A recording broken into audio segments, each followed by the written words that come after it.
नमस्कार. विज्ञानयात्री विल्यम एंटोव्हेन यांचे जीवनचरित्र आणि त्यांचे वैज्ञानिक योगदान या संदर्भात आपले संवाद साधण्याचा हा एक प्रयत्न आहे. अशा महत्त्वपूर्ण विषयासाठी कृपया चॅनलला सबस्क्राईब करा. आपली मते आणि सूचना कमेंट बॉक्समध्ये लिहा. विज्ञानयात्री विल्यम एंटोव्हेन हे नेदरलँड देशाचे जीवशास्त्रज्ञ आणि सन 1924 सालच्या शरीरक्रियाशास्त्र, औषधशास्त्र, वैद्यकशास्त्र शाखेच्या नोबेल पुरस्काराचे मानकरी. सन 1895मध्ये विल्यम एंटोव्हेन यांनी इलेक्ट्रोकार्डिओग्राम ECG याच्या यंत्रणेचा शोध लावला. या शोधासाठी त्यांना सन 1924 सालचा शरीरक्रियाशास्त्र, औषधशास्त्र, वैद्यकशास्त्र या शाखेचा नोबेल पुरस्कार देऊन गौरवण्यात आले. विल्यम वेंटोव्हेन यांचा जन्म दिनांक 21 मे 1860 रोजी इंडोनेशियातील मध्य जावा प्रांताची राजधानी सेमारांग या गावी झाला. विल्यम एंटोव्हेन यांचे वडील जेकब एंटोव्हेन हे व्यवसायाने डॉक्टर होते. विल्यम एंटोव्हेन हे 4 वर्षाचे होते तेव्हा त्यांचे वडील वारले. त्यामुळे त्यांची आई लुईस मेरी यांनी विल्यम एंटोव्हेन यांच्यासह नेदरलँड येथे परतले आणि उट्रेच येथे वास्तव्याला आले. उट्रेच येथील स्थानिक शाळेत विल्यम एंटोव्हेन यांचे शालेय शिक्षण पूर्ण झाले. सन 1885मध्ये उट्रेच विद्यापीठातून त्यांनी वैद्यकीय पदवी शिक्षण पूर्ण केले. सन 1886मध्ये विल्यम एंटोव्हेन हे लीडेन विद्यापीठाच्या शरीरक्रियाशास्त्र विभागात प्राध्यापक पदावर रुजू झाले. सन 1902मध्ये त्यांना रॉयल नेदरलँड कला आणि विज्ञान अकॅडमीचे सदस्यत्व मिळाले. हृदयाच्या ठोक्याने विद्युत प्रवाह निर्माण होतो हे विल्यम एंटोव्हेन यांच्या काळापूर्वीसुद्धा ज्ञात होते, परंतु त्या काळातील उपकरणे थेट हृदयावर इलेक्ट्रोड ठेवल्याशिवाय हृदयाच्या ठोक्याचे विद्युत प्रवाह अचूकपणे मोजमाप होऊ शकत नव्हते. सन 1901च्या सुरुवातीस विल्यम एंटोव्हेन यांनी स्ट्रिंग गॅल्व्हनोमीटर याच्या प्रोटोटाईपची मालिका पूर्ण केली.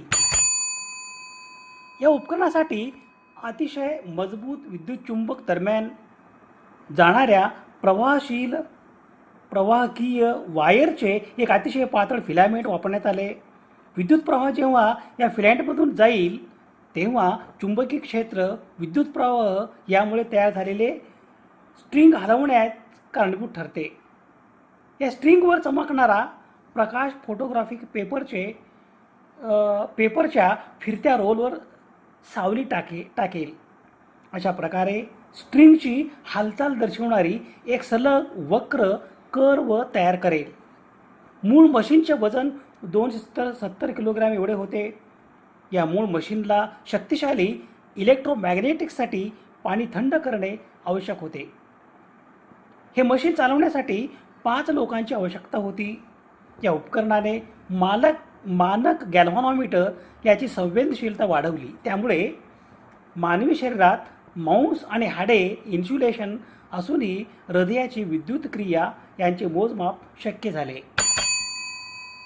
या शोधामुळे विल्यम एंटोव्हेन यांना ट्रान्सथोरॅसिक इलेक्ट्रोकार्डिओग्राफीची परवानगी मिळाली. तर नंतरच्या तांत्रिक प्रगतीमुळे अधिक चांगली, अधिक पोर्टेबल इलेक्ट्रोकार्डिओग्राफी याची उपकरणे आली, तरी विल्यम एंटोव्हेन यांनी केलेल्या वर्णनातील अनेक शब्द, एंटोव्हेनचे त्रिकोण आणि अक्षरे P, Q, R, S आणि T तीच आहेत. एंटोव्हेनचे त्रिकोण हे काल्पनिक उलटे समभुज त्रिकोण छातीवर केंद्रित आणि बिंदू मानक लीड्स व्यक्त करते. स्ट्रिंग गॅल्व्हनोमीटर याच्या विकासानंतर विल्यम एंटोव्हेन यांनी हृदय आणि रक्तवाहिन्या संदर्भातील विकार यांचे इलेक्ट्रोकार्डिओग्राफिक वैशिष्ट्याचे वर्णन केले आहेत. आयुष्याच्या उत्तरार्धात विल्यम एंटोव्हेन यांनी आपले लक्ष ध्वनिशास्त्र, विशेषतः हृदय कार्याची ध्वनी या अभ्यासाकडे वळवले. या संदर्भात त्यांनी डॉक्टर P. बॅटेर्ड यांच्यासोबत संशोधन कार्य केले. इलेक्ट्रोकार्डिओग्राम ECG याच्या यंत्रणेच्या शोधासाठी विल्यम एंटोव्हेन यांना सन 1924 सालचे शरीरक्रियाशास्त्र, औषधशास्त्र, वैद्यकशास्त्र या शाखेचे नोबेल पारितोषिक देऊन गौरवण्यात आले. इलेक्ट्रोकार्डिओग्राफी ही इलेक्ट्रोकार्डिओग्राम ECG तयार करण्याची प्रक्रिया आहे जी हृदयाच्या विद्युतीय क्रियाकलापांची पुनरावृत्ती कार्डियक सायकलद्वारे रेकॉर्डिंग करते. हा हृदयाचा इलेक्ट्रोकार्डिओग्राम आहे जो त्वचेवर ठेवलेल्या इलेक्ट्रोड्सचा वापर करून हृदयाच्या विद्युत क्रियांच्या वेळेच्या विरुद्ध व्होल्टेजचा आलेख आहे.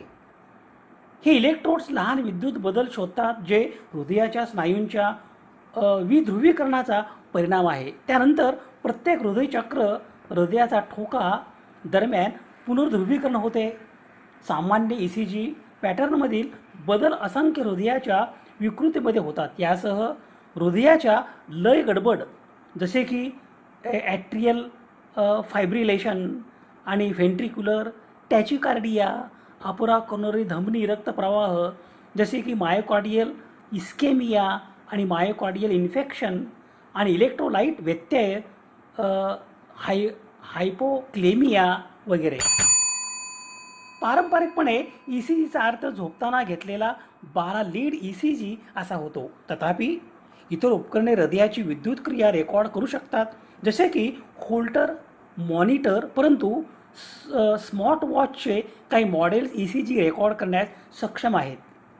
ECG सिग्नल इतर उपकरणासह इतर संदर्भामध्ये रेकॉर्ड केले जाऊ शकतात, परंतु पारंपरिक 12 लीड ECGमध्ये रुग्णाच्या हातापायावर आणि छातीच्या पृष्ठभागावर 10 इलेक्ट्रोड लावले जातात. हृदयाच्या विद्युत क्षमतेचे एकूण परिणाम नंतर 12 वेगवेगळ्या कोनातून लीड्स मोजले जाते आणि ठराविक कालावधीत सामान्यतः 10 सेकंद नोंदवले जाते. अशा प्रकारे संपूर्ण हृदयचक्रात प्रत्येक क्षणी हृदयाच्या विद्युत विध्रुवीकरणाची एकूण परिमाण आणि दिशा पकडली जाते. ECGमध्ये 3 मुख्य घटक असतात. P वेव्ह जी ॲट्रियाचे विध्रुवीकरण दर्शवते, QRS कॉम्प्लेक्स जे व्हेंट्रिकलचे विध्रुवीकरण दर्शवते आणि T वेव्ह जी व्हेंट्रिकलचे पुनर्ध्रुवीकरण दर्शवते. प्रत्येक हृदयाच्या ठोक्यादरम्यान निरोगी हृदयामध्ये विध्रुवीकरणाची क्रमशः प्रगती होते जी सायनोॲट्रियल नोडमधील पेसमेकर पेशीपासून सुरू होते, संपूर्ण कर्णिकामध्ये पसरते आणि ॲट्रिओव्हेंट्रिक्युलर नोडमधून त्यांच्या बंदला मध्ये आणि पुरकिंचे तंतूमध्ये जाते, खाली पसरते आणि खाली संपूर्ण व्हेंट्रिकल्समध्ये डावीकडे पसरते. विध्रुवीकरणाचा हा क्रमबद्ध नमुना वैशिष्ट्यपूर्ण ECG ट्रेसिगल जन्म देतो. प्रशिक्षित डॉक्टरांना ECG हृदयाच्या संरचनेबद्दल आणि त्यांच्या विद्युत वहन प्रणालीचा कार्याबद्दल मोठ्या प्रमाणात माहिती देते. इतर गोष्टीबरोबरच ECGचा वापर हृदयाच्या ठोक्याची गती, लय, हृदयाच्या कक्षांचा आकार आणि स्थिती, हृदयाच्या स्नायूंची पेशी किंवा वहन प्रणाली होणारे कोणते नुकसान, हृदयावरील औषधांचे परिणाम आणि प्रत्यारोपित पेसमेकरचे कार्य यांचे मोजमाप करण्यासाठी केला जाऊ शकतो. ECG करण्याचे एकूण उद्दिष्ट हृदयाच्या विद्युतीय कार्याबद्दल माहिती मिळवणे आहे. या माहितीसाठी वैद्यकीय उपयोग विविध आहेत आणि अनेकदा हृदयाच्या संरचनेच्या ज्ञानासह आणि शारीरिक तपासणीच्या चिन्हांचा अर्थ लावण्यासाठी एकत्रित करणे आवश्यक आहे. ECG करण्यासाठी काही संकेतामध्ये काही महत्त्वाच्या बाबींचा समावेश होतो. छातीत दुखणे किंवा संशयित मायोकार्डियल इन्फेक्शन, हृदयविकाराचा झटका जसे की ST elevated myocardial infection, STEMI किंवा non ST elevated myocardial infection NSTEMI, श्वास लागणे, गुणगुणणे, मूर्छित होणे, फेफरे येणे, मजेदार वळणे किंवा नवीन छातीत धडधडणे किंवा ओळखल्या जाणाऱ्या हृदयाच्या आधानापचे निरीक्षण यासह इरिथेमिया यासारखी लक्षणे, औषध निरीक्षण उदाहरणार्थ प्रेरित QT लांबणीवर, डिगॉक्सिन विषारीपणा आणि प्रमाणाबाहेर व्यवस्थापन उदाहरणार्थ ट्रायसायक्लिक ओव्हरडोस. इलेक्ट्रोलाइट विकृती जसे की हायपरक्लेमिया, पेरिऑप्टिरो मॉनिटरिंग ज्यामध्ये कोणत्याही प्रकारचे ॲनेस्थेसियाचे समावेश आहे, उदाहरणार्थ देखरेख केलेले ॲनेस्थेसिया, काळजी सामान्य ॲनेस्थेसिया यामध्ये ऑपरेशनपूर्व मूल्यांकन आणि इंट्रो ऑपरेटिव्ह आणि पोस्ट ऑपरेटिव्ह मॉनिटरिंग समाविष्ट आहे. कार्डियॅक तणाव चाचणी, संगणकीय टोमोग्राफी, अँजिओग्राफी, CTA आणि हृदयाची चुंबकीय अनुनाद angiography, MRI, magnetic resonance angiography, ECG स्कॅनिंगला गेट करण्यासाठी वापरली जाते, जेणेकरून हृदयाची शारीरिक स्थिती स्थिर असेल.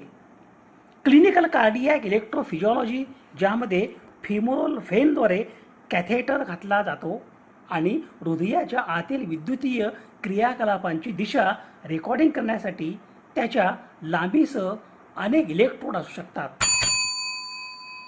ECG लहान मधून ट्रेसिंग किंवा सतत ECG मॉनिटरिंग म्हणून रेकॉर्ड केले जाऊ शकतात. गंभीरपणे आजारी रुग्ण, सामान्य भूल देणारे रुग्ण आणि ज्या रुग्णांना क्वचितच हृदयाचा अदालतला आढळून येतो, अशा रुग्णासाठी सतत देखरेखीचा उपयोग केला जातो, जो पारंपरिक 10 सेकंद ECGवर दिसण्याची शक्यता नाही. होल्टर मॉनिटर्स अंतर्गत आणि बाह्य डिफिब्रिलेटर आणि पेसमेकर आणि किंवा बायो टेलिमेट्री वापरून सतत निरीक्षण केले जाऊ शकते. विल्यम एंटोवेन हे नेदरलँड देशाचे फिजिओलॉजिस्ट आणि सन 1924 सालच्या इलेक्ट्रोकार्डिओग्राम कार्य यंत्रणा या शोधकार्याप्रित्यर्थ शरीरक्रियाशास्त्र, औषधशास्त्र, वैद्यकशास्त्र शाखेच्या नोबेल पुरस्काराची मानकरी. त्यांनी सन 1895 मध्ये पहिल्या व्यावहारिक इलेक्ट्रोकार्डिओग्राफ ECG यंत्राचा शोध लावला. हे यंत्र हृदयाच्या विद्युत क्रियांची नोंद करण्यासाठी वापरले जाते. ECG मधील लहरींना दिलेली PQRS आणि T हे प्रसिद्ध नावे विल्यम एंटोव्हेन यांनीच प्रथम वापरली होती, जी आजही वैद्यकीय क्षेत्रात वापरली जातात. आधुनिक ECG मशीनचे पूर्ववर्ती स्वरूप असलेले स्ट्रिंग गॅल्व्हनोमीटर त्यांनीच विकसित केली. विल्यम एंटोव्हेन हे इलेक्ट्रोकार्डिओग्राफ ECG संदर्भातील जनक होय. दिनांक 31 सप्टेंबर 1927 रोजी नेदरलँड्समधील लिडेन येथे विल्यम एंटोव्हेन यांचे निधन झाले. विज्ञानयात्री विल्यम एंटोव्हेन यांच्या स्मृतीस विनम्र अभिवादन. शोध संदर्भासाठी यादी आहे. समाज हिताच्या एखाद्या वैज्ञानिक विषयासंदर्भात प्रबोधन करणे, जागतिक समस्यांचे निराकरण करण्यासाठी सामाजिक इच्छा आणि संसाधने एकत्रित करणे आणि मानवतेच्या यशाचा उत्सव बळकट करणे, यासाठी सुवर्ण संधी म्हणजे सामाजिक आणि वैज्ञानिक सण आणि उत्सव. अशा महत्त्वपूर्ण विषयासाठी कृपया चॅनलला सबस्क्राईब करा. आपली मते आणि सूचना कमेंट बॉक्समध्ये लिहा. विज्ञान निष्ठा ही जीवन निष्ठा. धन्यवाद.